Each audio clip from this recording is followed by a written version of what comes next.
A spooky mystery, a warning from history, and a phone call from a weird dromedary. It's May 1993, and this is Yesterzine. For almost any machine or platform, you can name many magazines. The Amiga, Amiga Power, Format, Action, The One. Sega, Mean Machines, Power, the official title, winner of Best Mag Ever by default Sega Master Force. Nintendo had a power of its own, although it couldn't be more different. But also Total, Superplay, Nintendo Magazine System. Crash, Your Sinclair, User. But PC games. PC Gamer is about the only one anyone knows. There were a few brief pretenders, Player, Power Play, Games, but basically the only one that covered history's most popular gaming platform for any length of time was PC Gamer. The first, the longest lived, hang on, I'm getting a message from the producer. Because yes, while PC Gamer's December 1993 launch really wanted you to think it was something new, Lynne Publishing had beaten them to the punch by nearly 3/4 of a year with PC Zone, and it's issue 2 we open up this month, still a full 7 months ahead of future publishing inventing the genre like they were Apple or something. PC Zone really was first, or at least they were prepared to say that in large type on their launch issue. We've grabbed issue 2 though, because in this holy month of DOSCember, we're going to focus on the thing the PC did best, in the year it arguably did it best. The point-and-click adventure. In another blow for perceived wisdom, it was not all Sierra and LucasARTS. In the review section this month, we have point-and-clicks from Tsunami, Infogram, and yeah, Sierra. But it's the Sierra entry that scores lowest. So we're taking a long look at the 2 non-Sierra adventure games reviewed in this issue to see if either of them are worth you playing for almost certainly the first time. And we'll start by hearing the call of Cthulhu. This is Infogram's Shadow of the Comet, and at least in its initial release it did not have the Call of Cthulhu branding. Or acting. It did though have a man who is so stressed his beard spontaneously decreases in resolution. While this slightly confused intro runs, we have the chance to point out that iMotion were basically just a North American imprint, so this is a pure in-house Infogram production. The patient here is a Lord Boleskine who went to the town of Ilsmouth in order to investigate how subtle a Lovecraft connection can possibly be. But also, because Ilsmouth was famed to be the location where Halley's Comet could be best observed. Whatever happened, he never recovered. Our hero Parker, from 1910, a time where journalism apparently still had a budget, manages to get the funds to travel all the way from the UK to New England on a steamship in order to investigate this single story. I'm sure this will all go very smoothly with no trouble at all. We've got time to learn all this because the game pauses hugely between dialogue sections, and indeed you're going to find in later conversations the subtitles are usually behind even that. Whether this is the game or DOSBox I don't know, as I'm running this, as everyone should, through the excellent ExoDOS. We get to Ilsmouth just in time for me to make an apology. I described this as a point-and-click adventure, and it really isn't. It's worth remembering how relatively late we are at this point. It's June 1993. From LucasARTS, we're as far in as 2 Monkey Islands, Fate of Atlantis and Day of the Tentacle. Sam and Max are only 5 months away. Sierra were 3 police, 5 space, and 6 kings into their quest line. Simon the Sorcerer and Lure of the Temptress both existed. And yet, this new adventure game on its original June 1993 release didn't support a mouse at all. This CD version sort of does, but movement is still in cardinal direction and there is no object interaction using it. The answer to this is interesting and PC Zone tips me off about it. It's recycling the 2D engine from the author's earlier hybrid adventure game Eternum, which I'd also never heard of despite it being based on a film by Jurassic Park author Michael Crichton. It looks absolutely batshit, being set on a kind of time-based Epcot centre, where every island on the planet represents a different era of Earth's history. I want to dig into this, but it's not the time. If you agree though, it's a 5 on GOG, as incidentally is Shadow of the Comet. Having mocked the acting at the beginning, I'd have to say I've heard worse in an adventure by the tail end of the introductory sequence, and Poundland Vincent Price seems like a lovely fellow. He welcomes us to the town and leaves us to our host, who shows us to our room in his absurdly TARDIS-like home. He then leaves us to get acquainted with the controls. It's tricky. The game does highlight items you can pick up with an eyeline animation, but it doesn't do so for items in containers or for things you can only look at, even if you might have to. Hotspots weren't usually a big thing in adventure games of this age, to be fair, but in those you can move around the screen a heck of a lot easier. It is, as I am later to discover, astonishingly easy to miss things. No, I must have forgotten. The game tries to help out by auto-spawning some interactions, and frequently that is genuinely helpful. Although just as frequently it confuses me with his "I don't need to exit this room yet" line, when really I'm just trying to get to the dresser. Thus, of course, once it's happened a couple of times, you assume you don't need to look for all the other actions that don't happen automatically. Interactions can also occur by selecting the icon, but what they work on is just a contextual thing rather than giving you any choice or even letting you know what that might be. I hadn't worked out the difference between the two hand icons until I read the manual and discovered they were take and use, which seems like a slightly pointless distinction for the game to even make. I'm glad I have the version with the half-assed mouse support, because the steps required to make all this work on a keyboard seem pretty horrific. We find the man's notebook, which is a handy recap of where you are and what the next steps are. After discovering some contextual information, we're going to leave the house with two main missions. Find the town records office in order to discover if our now 88-year-old witness is still alive, and to go replace the photosensitive plates someone apparently forgot to pack. Photosensitive plates are of course what they use to make food look good on MasterChef. To get outside, we're going to need to solve the mystery of the locked room, except we're not, because I'd missed how the game marks locations that you can travel downwards from, and this is actually a corridor that's wider than most houses. When you get outside, you realise it's probably wider than this house. We amble around the chaotically arranged town in an attempt to make sense of it, trying a few doors.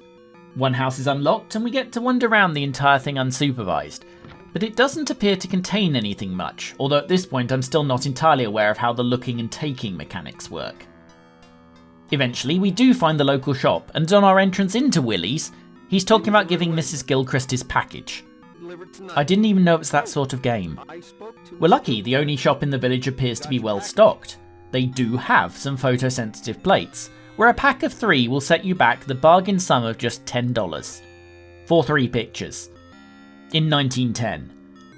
That's the equivalent of $324 today, a little over £250. My journalist friends are watching this, trying to remember when they got paid $250 for a story, much less could spend that on research while thousands of miles and several weeks from home without blinking an eye. The shopkeeper does admit to having essentially pulled them out of the back of a cupboard behind all the unsold copies of H.P. Lovecraft's Little Herd drum and bass concept album, and is kind enough to offer us a refund if they turn out to be awful. Why do I think the picture quality of any picture taken around Loch Ness is in our future? To settle our nerves and to try and get directions to the town records office, we visit the local tavern. The barman is a curiously unhelpful fellow who basically won't talk to us until we buy a drink, so we do that and get a generic beer for the price of $1. The maths people are ahead of me. $1 in 1910 is $32.40 now, about £25. That had better be one hell of a pint. Money in general seems slightly screwed up in this game, and it's a bit of an own goal because it doesn't seem to be something you have to manage, so they could just have left the pricing ambiguous. It does serve as a reminder of something I've complained about in adventure games before. Puzzles that rely on you doing something twice even when it's seemingly failed. And this is going to be one of Shadow's bigger flaws. This example, for instance, the landlord refuses to help you and asks what you're drinking. Even if you buy a beer, that concludes the conversation. But if you talk to him again afterwards, then he helps you. There's no particular indication this would be the case. Why not just continue the conversation? Actually, in this case, it's information you can get another way, that the records office is the side door of the town hall, which from our perspective is actually the lower door of the town hall. There are, though, multiple instances in this game where you have to, at the very least, exhaust all dialogue to progress. Either way, we can now go see the record keeper, who is apparently called Jugs. Filth. Filth, I say. And with me wearing my 1910s monocle and sense of moral decency too. I'd assume it's just me projecting, but here's the third picture on the GOG product page. Scandalised I am. Anyway, Bazongas is all too willing to help us so long as we make the correct choices in the dialogue tree, although he's obtuse about it. It's as late as now you realise you need to guess which objects you need to look at, because the register of births for the correct year just happens to be that book open on the desk over there, which reveals there are 3 kids from that year alive, at the age of 88, in this tiny village, in 1910, where medicine was mostly just a speed setting on your film projector. We can't search the rest of the office because Boobs here is watching. Thankfully, if you again talk his ear off, even after he's already bid you goodbye, he'll eventually leave and go to his house, which turns out to be the empty one we visited earlier. With him gone, we ransack the place and steal his magnifying glass. You need to be thorough in this game because you never know what'll be important. For instance, by this point I glanced at a walkthrough and I know for a fact I need to look at this small statue out here. But even knowing that, it took me 2 tries to get the game to do it, as did talking to Melons about the records. I won't go much further, we're approaching the middle of day 1 of 3 in the game, although the second day is much longer than the other 2, but I do want to illustrate with a puzzle we could already have solved. Back in the room, now I know about the proximity thing, we investigate the trunk, where we get the drawing.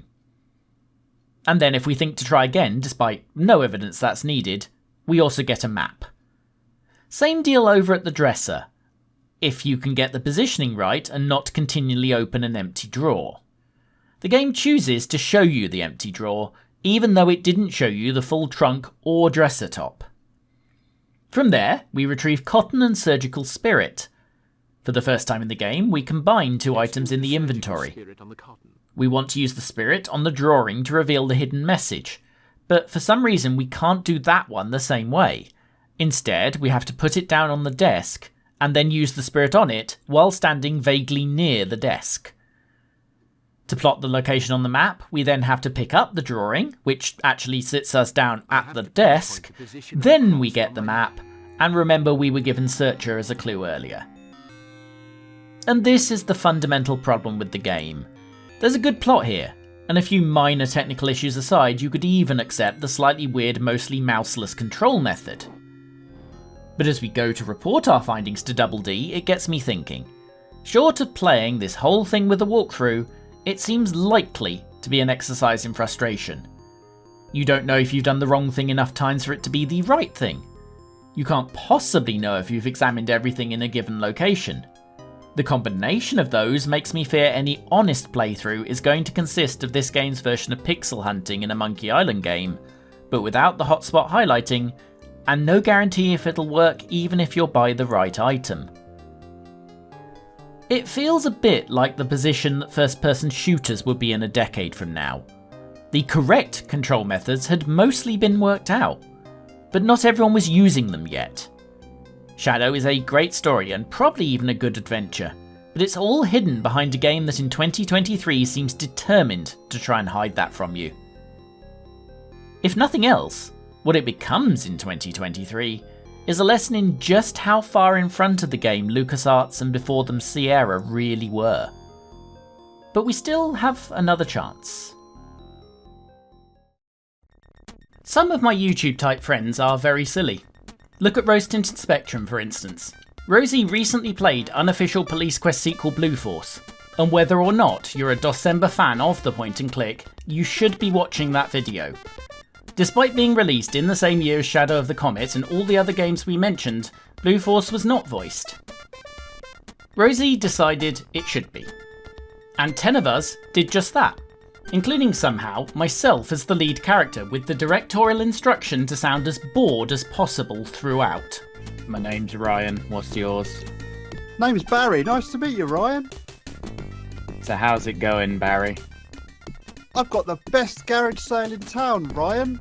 When Computer Gaming World published a list of the 50 worst PC games in history a couple of years later, they put Blue Force, published by Sierra refugee-founded Tsunami Games, at 37. Although, to be fair to them, there's a couple of Sierra games higher in the list. It's not even him. Timberwolf decided to do an entire video on Pizza Tycoon, despite it being number 34. Idiots. Idiots, I say. You need to stick to nice, safe games. For instance, one of Sierra refugee Tsunami's other adventures, Ringworld: Revenge of the Patriarch. You try looking for that in the top 50 worst games. Ah, bollocks. Thing is though, while Blue Force's reviews mostly consisted of agonised screeching, Ringworld did not get the same treatment and, unlike Blue Force, would ultimately sell well enough to get a sequel. Take PC Zone's review. It calls it engaging and gives it 80%. This era of PC Zone appears to be a generous magazine. They gave Comet 87, for instance. But a mere 2 pages before Ringworld, they'd just handed 72% to an actual Sierra title, Space Quest V. Which makes this interesting, because as with Comet, Ringworld is literary adjacent. I somehow haven't read it, and if you're in that boat, we're the weird ones, because it's one of the sci-fi stalwarts. To get you up to speed, Ringworld is an alien-constructed artificial world which at 1,000,000 miles wide is massively bigger than Earth. The book is part of a series of novels, both as itself and also part of Larry Niven's Known Space series, which has also managed to cross over with Star Trek. Thanks to Larry having so many ideas rejected, he eventually just mildly warmed over a short story he'd already published to use instead. Although, if Ringworld itself exists in the Star Trek universe, we've never seen it. Avoiding giant spoilers, the game stars one of the major characters from that first book, a Kazin named Chami. Chami, however, is persona non grata to the point that the Kazin appear to have developed a prototype spaceship purely to hunt him and his family down. Whoever said it's nice to be wanted has apparently never dealt with the Kazinti. You learn a lot of this from an intro you'd describe as animated only in the most optimistic fashion, as the Kazinti Patriarch basically orders a scorched puppeteer policy to the whole thing. Incidentally, note even when talking about a traitor, the Patriarch doesn't use Chami's dead name. Be more like the Patriarch. Except for the ordering of the destruction of a planet thing. Maybe avoid that. We will, though, be playing Quinn, a human associate of the first book's human hero Lewis Wu, who has received a mysterious disc from Lewis with a mission to go talk to Chami, who, unlike your mum, is apparently not generally disposed to accepting visitors. Thankfully, we have Lewis's ring quiet at the back, which serves as proof we're legit, and it turns out our host is Chami's son, who in a case of keep your enemies closer, is actually the test pilot for the new generation ships. They're quick enough to, for instance, get here as quick as we did and start shooting up the place. Let's hope they don't realise that. Crivens! The game's Sierra roots become obvious. I shoot the assassin, but I don't do it quite quick enough. The game tries to help by telling me to be more forceful, and I don't realise immediately what it means is be the same amount of forceful, but a bit quicker. There's not a lot more forceful than just shooting the bastard after all. The other Sierra legacy is dying means reloading a save, which I don't have, so we restart the entire game, which, to be fair, was about 30 seconds ago. Heroically, our new friend and I decide to do a runner, leaping into 2 of the assassin's buggies and speeding off into the bugger. The game lectures you to not leave your foe a means of pursuing you, and that's fair enough. Except that they literally have a gigantic, super powerful ship they used to get here in the first place, which of course could in fact be utilised in order to pursue us. Nonetheless, we set the remaining one to slave mode using the handy disc we swiped off the assassin. I'm not sure why our companion here, a literal test pilot, can't tell us how these Scooty Puff Juniors work, but at least he has the idea to go steal the prototype ship to give us a hope of getting to the puppeteer homeworld quick enough to stop the attack. We talk our way into the base and are surprised by some speech. Containment field down. Intruder alert. Containment field. But more importantly by 2 pursuers, and once again the solution is to shoot them quickly. Our plan, to swipe the ship, is slightly complicated by the presence of the chief engineer, who eventually twigs our dastardly scheme to steal the ship via the incredible detective work of listening to us talk about stealing it. But first, we need to make good the escape, which we achieve essentially by the starship equivalent of yelling "Smoke bomb!" and running out of the room. We find Miranda back down in the engine bay, ripping wires out of the wall. Gwyn accuses her of not knowing what she's doing. Mate, She's the chief engineer. She knows exactly what she's doing. Presumably Miranda is about to make this point when our friend walks in and stuns her. I smell copy protection. Although I doubt myself. Exodus thankfully does provide the manual, but a glance at the assigned page appears to offer no wire-based instructions at all, and I worry I've missed an in-game manual somewhere and soft-locked myself in classic Sierra adventure game style. It doesn't help that I glanced at 3 walkthroughs to make sure, and all of them pretty much contradict each other. The first doesn't mention the wires at all, having suggested stunning her quickly yourself, but doing this leads me straight back to the wires. Another just mentions its copy protection, alongside an adorable rant that they thought the move to CDs would lead to the end of that. And the third just says, use the manual. It's only when I reread this manual closer to find it makes reference to the repair codes at the start, do I notice what the more observant of you have been yelling at me for the last minute. That the colour sequences are printed at the top of every page. Orange, red, yellow, blue, green it is. To be honest, I think I could probably have brute forced this in about the same amount of time anyway, so it's useless in all ways. I like the next section. Miranda demands proof, and you provide it with the disc you already have, which, along with the Scooty Puff security codes, also contains the Assassin's Orders and the Royal Seal, which apparently cannot be faked. You wouldn't download a seal. The reason I say I like it is the disc. A lesser game could have left you stranded here because it was something you could easily miss back on the First World. By using it to start the scooters, the game has ensured it's an item you will have in your possession at this point. It's a piece of good design which previous Sierra-style games really didn't follow. And to be honest, it's given me confidence that if I'm missing something later, it probably is going to be a problem I can solve, and not rely on my finding a pixel in a cave 3 hours earlier. We all remember the case of Red Hell on this channel, where an item you could be locked out of after 15 minutes of the game is the one and only solution to the penultimate puzzle of the entire game. Either way, it's enough to convince Miranda, who is now on board with our scheme, which is a good thing, because the ship has 3 seats. And now, our honourable, glorious pursuit of vengeance will commence with a fetch quest. The puppeteers, seemingly choosing to ignore we're trying to save their whole damn planet, threaten to shop us to the cats if we don't go to the Ringworld and get their precious things. No one is especially friendly in this universe, are they? 3 races, and an hour in, 2 of them have tried to murder us.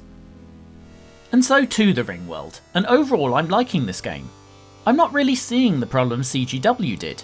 It's got a perfectly sensible interface for the time, it's actively avoided temptation to softlock us, and once you know how to save, it's a very quick process. That said, there's a couple of immediate irks. It's a surprise that a game this late, and which was only released for PC, doesn't have a voiced version, as Blue Force didn't. And this is especially true given how many of what are effectively cutscenes I'm sitting through. I've skipped you through a good 15 minutes getting to this planet, and journeying to this settlement, and I have done absolutely nothing since handing the disc to Miranda. I'm going to need to play on, because one of the chief criticisms that have been levelled against this game are batshit leaps of logic in its puzzles, and that's something I haven't encountered so far. If anything, they've been too easy. We've solved 3 puzzles just with the gun, for instance, and 2 with the disc. I'm probably as far into the game time-wise as we went with Shadow of the Comet for this episode, but I barely feel I've started it. In order to see the shiny thing, we need to understand the tech, which is a simple force field. In order to do that, we need to get into the holy area, where I'm guessing I'm going to find a big switch marked Power. The Chief is probably our best bet with this, but he's looking for a drink. There's nothing out here on the planet, but maybe a trip back to our lander ship will provide. We do manage to get some ale, and the game, acknowledging we have it, doesn't even make us do the full trudge back as the Chief meets us outside and proceeds to get absolutely gazeboed with Miranda while we hang out with his daughter. 70s sci-fi got a 70s sci-fi, I guess. 1 shared beer is enough to make the Chief pass out, something I identify with hard in my mid-40s, and we repay the hospitality and his daughters by nicking his ladder and using it to break into the holy place. where the priest catches us because our entry is more demolition impossible than mission impossible. The game is kind enough to offer a clue. Do a soft landing. The answer here is still logical. There is a rope you find by pixel hunting the kitchen/bedroom. Missing that, I try some other things first though, most notably the perfectly sensible plan of picking up the damn ladder again, and also trying to borrow some rugs. In this investigation, I do encounter some classic 90s adventure game unfriendliness, as I try on my spacesuit, only to find I can no longer use the ladder, but it also won't let me use the airlock it just told me to use. It's also a bit weird that the item we need to steal is back in the room we could already access. The thing is though, I'm not seeing it. None of this is Discworld or Sierra level batshit, and people love both those anyway. Yeah, there's pixel hunting, but that's par for the course in this era before hotspot highlighting was properly a thing, and the interface itself is clean and makes sense. None of these puzzles have made me think, well that's stupid, even if they're not the obvious way, and the story and adaptation seem perfectly fine. Maybe there's something waiting for me just around the corner, maybe we're about to solve a puzzle by inserting a banana in a Sealion, but 14th worst game ever? So far, this is better than Shadow of the Comet. It's better than Blue Force. It's probably the best of the 4 adventure games this issue of PC Zone covered, and so why not give it a try and see if you can reach the Sealion? On the back page this month, the holy month of DOSCember, when all your favourites combine to produce DOS-themed videos for your viewing delight.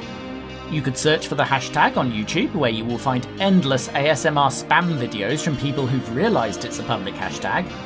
Or, you could make your way to the description, where you'll find the DOSCember offerings the Big Red Arrow Club, including This Is Pete, Goldfish, Timberwolf, Rose Tinted Spectrum and more. And while you're in that description, if you're in need of 24 hours of lovely videos that don't mention any specific celebratory season at all, 2023 Sub 5000 TV is up. That's our TV channel designed to let you escape and feel happy, no matter how this or any other season is going for you personally. And however that is, keep well, keep safe, and we'll see you in Space Year 2024. Happy calendar rollover.